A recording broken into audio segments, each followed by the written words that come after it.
சவுக்கு சங்கர் மீது பொய் வழக்கு போடப்பட்டுள்ளது. மனித உரிமை ஆர்வலர்கள் கூட்டாக வெளியிட்டிருக்கக்கூடிய அறிக்கை. இது பற்றின விரிவான தகவலை நம்ம பார்க்கலாம். தமிழக பெண் காவலர்களை அவதூறாக பேசியதாக கோவை போலீசாரால் கைது செய்யப்பட்ட சவுக்கு சங்கர் மீது பொய் வழக்கு போடப்பட்டிருப்பதாக மனித உரிமை ஆர்வலர்கள், அரசியல் செயல்பாட்டாளர்கள், எழுத்தாளர்கள் சார்பில் இப்போ கூட்டறிக்கை வெளியிடப்பட்டிருக்கு. தனியார் யூடியூப் சேனலில் ஒளிபரப்பான நேர்காணல் நிகழ்ச்சியில் பிரபல யூடியூபர் சவுக்கு சங்கர் பெண் போலீசார் குறித்து அவதூறாக பேசியதாக அவர் மீது கோவை சைபர் கிரைம் போலீசார் வழக்கு பதிவு செஞ்சாங்க. தேனியில் தங்கியிருந்த அவரை கைது பண்ணி கோவை மத்திய சிறையில் அடைச்சாங்க. இதற்கிடையே அதே சம்பவம் தொடர்பாக திருச்சி மாவட்டம் முசிறி போலீஸ் டிஎஸ்பி யாஸ்மின் கொடுத்த புகாரின் பேரில் திருச்சி மாவட்ட சைபர் கிரைம் போலீசார் சவுக்கு சங்கர் மற்றும் அவருடைய பேட்டியை ஒளிபரப்பிய யூடியூப் சேனலுடைய தலைமை செய்தி ஆசிரியர் ஃபெலிக்ஸ் ஜெரால்ட் ஆகியோர் மீது வழக்கு பதிவு செஞ்சாங்க. மேலும் 10க்கும் மேற்பட்ட போலீசார் சவுக்கு சங்கர் மீது புகார் கொடுத்துருக்காங்க. இதையடுத்து சவுக்கு சங்கர் குண்டர் சட்டத்தின் கீழும் நடவடிக்கை எடுக்கப்பட்டிருக்கு அவர் மேலே. இந்நிலையில் சவுக்கு சங்கருக்கு எதிராக பொய் வழக்கு போடப்பட்டிருப்பதாக பேராசிரியர் மார்க்ஸ், பேராசிரியர் திருமாவளவன் உட்பட மனித உரிமை ஆர்வலர்கள், எழுத்தாளர்கள் என 20 பேர் கூட்டாக அறிக்கை வெளியிட்டிருக்காங்க. அந்த அறிக்கையில் கூறப்பட்டுள்ளதாவது: ஊடகவியலாளர் சவுக்கு சங்கர் மீது கஞ்சா வைத்திருந்ததாக பொய் வழக்கு போட்டு கோவை சிறையில் கையை உடைத்து சித்திரவதை செய்ததோடு குண்டர் சட்டம் ஏவியுள்ளது குறித்து உயர்நீதிமன்ற ஓய்வு பெற்ற நீதிபதி தலைமையில் நீதி விசாரணைக்கு உத்தரவிட வேண்டும் என வலியுறுத்துகிறோம். பிரபல ஊடகவியலாளர் சவுக்கு சங்கர் மீது காவல்துறையில் உள்ள பெண்களை இழிவுபடுத்தி யூடியூப் சேனலுக்கு பேட்டி கொடுத்ததாக கோவை போலீசார் வழக்கு போட்டு அவரை கடந்த 4/5/2024 அன்று தேனியில் கைது செய்தனர்.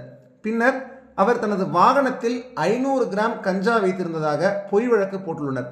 தற்போது போலீசார் அவர் மீது கோவை, தேனி, திருச்சி, சேலம், சென்னை ஆகிய மாவட்டங்களில் மொத்தம் 7 வழக்குகள் போட்டுள்ளனர். இன்னும் பல வழக்குகள் போட்டு வருகின்றனர்.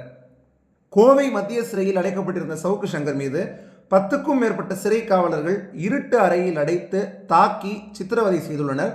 இதனால் அவரது வலது கை உடைந்ததோடு உடலெங்கும் காயங்கள் ஏற்பட்டுள்ளன. இது குறித்து சவுக்கு சங்கர் நீதித்துறை நடுவரிடம் புகார் கூறியதை தொடர்ந்து விசாரணை நடந்து வருகிறது. இந்த அப்பட்டமான மனித உரிமை மீறலுக்கு கோவை மத்திய சிறை கண்காணிப்பாளர் செந்தில்குமார் தான் முழு காரணம்.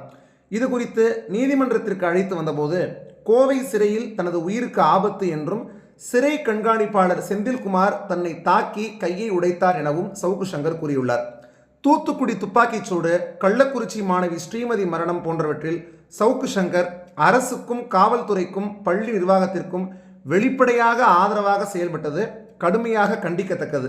ஊடகத்தை வைத்துக்கொண்டு உள்நோக்கத்தோடு தவறான பொய்யான கருத்துக்களை தெரிவிக்கும் போது சட்ட ரீதியாக நடவடிக்கை எடுக்க வேண்டும். அதை விடுத்து சவுக்கு சங்கர் மீதும் தமிழக அரசும் காவல்துறையும் குண்டர் சட்டத்தை ஏவுவது, பொய்யாக கஞ்சா வழக்கு போடுவது, கையை உடைப்பது என அடக்குமுறையை ஏவுவது கண்டிக்கத்தக்கது. சவுக்கு சங்கர் காவல்துறையில் உள்ள பெண்களை இழிவுபடுத்தி யூடியூப் சேனலுக்கு பேட்டி கொடுத்த வழக்கை நடத்தி அவருக்கு சட்டப்படி தண்டனை பெற்று தருவதில் யாருக்கும் மாற்று கருத்தில்லை. ஆனால் அவரை கோவை மத்திய சிறையில் தாக்கி அவரது வலது கையை உடைத்திருப்பது என்பது தண்டனைக்குரிய குற்றமாகும். பழிவாங்கும் நோக்கோடு கஞ்சா வைத்திருந்ததாக பொய் வழக்கு போட்டது ஏற்றுக்கொள்ள முடியாதது. அதோடு விடாமல் பல்வேறு மாவட்டங்களில் புகார் அளித்து வழக்குகள் போடுவது தமிழக அரசு மற்றும் காவல்துறையின் பழிவாங்கும் நடவடிக்கையாகும். சவுக்கு சங்கர் கைதை தொடர்ந்து ரெட்பிக்ஸ் யூடியூப் சேனல் செய்தி ஆசிரியர் ஃபெலிக்ஸ் ஜெரால்ட் டெல்லியில் கைது செய்யப்பட்டுள்ளார். அவர் மீதும் பல்வேறு வழக்குகள் போட்டு கைது செய்ய நடவடிக்கைகள் எடுக்கப்பட்டு வருகின்றன. சவுக்கு சங்கர் மீதான காவல்துறையின் பழிவாங்கல் நடவடிக்கையின் உச்சகட்டமாக தற்போது அவர் மீது குண்டர் சட்டம் ஏவப்பட்டுள்ளது. குண்டர் சட்டம் உள்ளிட்ட தடுப்பு காவல் சட்டங்கள் மனித உரிமைகளுக்கு எதிரானவை என்பதால் அவற்றை சட்ட புத்தகத்திலிருந்து நீக்க வேண்டும் என மனித உரிமை அமைப்புகள் நீண்ட காலமாக போராடி வருகின்றன. இச்சூழலில் சவுக்கு சங்கர் மீது குண்டர் சட்டம் ஏவப்பட்டுள்ளது ஏற்புடையதல்ல. தமிழக அரசையும் காவல்துறையையும் தொடர்ந்து விமர்சிக்கும் சவுக்கு சங்கர், ஃபெலிக்ஸ் ஜெரால்ட் போன்ற ஊடகவியலாளர்களை பழிவாங்கும் நோக்கில் ஊடக சுதந்திரத்திற்கு எதிராக நடவடிக்கைகள் மேற்கொள்ளும் போக்கை வன்மையாக கண்டிக்கிறோம். சவுக்கு சங்கர் மீது தாக்குதல் நடத்தி அவரது வலது கையை உடைத்த கோவை மத்திய சிறை காவலர்கள், சிறை கண்காணிப்பாளர் செந்தில்குமார் மீது உரிய குற்ற நடவடிக்கை மேற்கொள்ளப்பட வேண்டும். ஊடகவியலாளர்கள் சவுக்கு சங்கர், ஃபெலிக்ஸ் ஜெரால்ட் கைது, அவர்கள் மீதான மனித உரிமை மீறல்கள் குறித்து உயர்நீதிமன்ற ஓய்வு பெற்ற நீதிபதி தலைமையில் நீதி விசாரணைக்கு உத்தரவிட வேண்டும். இவ்வாறு அந்த அறிக்கையில் கூறப்பட்டுள்ளது.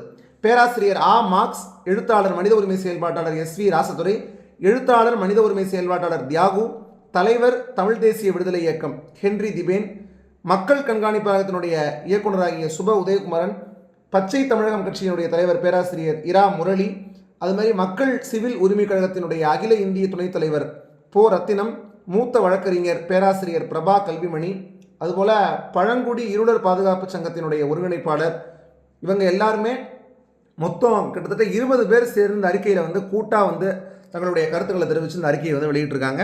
இப்போ இந்த அறிக்கை இப்போ சோஷியல் மீடியாவில் வைரலாக பரவிட்டு வருது. இவங்க இந்த அறிக்கையில் சொல்லியிருக்கிற அந்த விஷயத்தை நீங்கள் எப்படி பார்க்குறீங்க?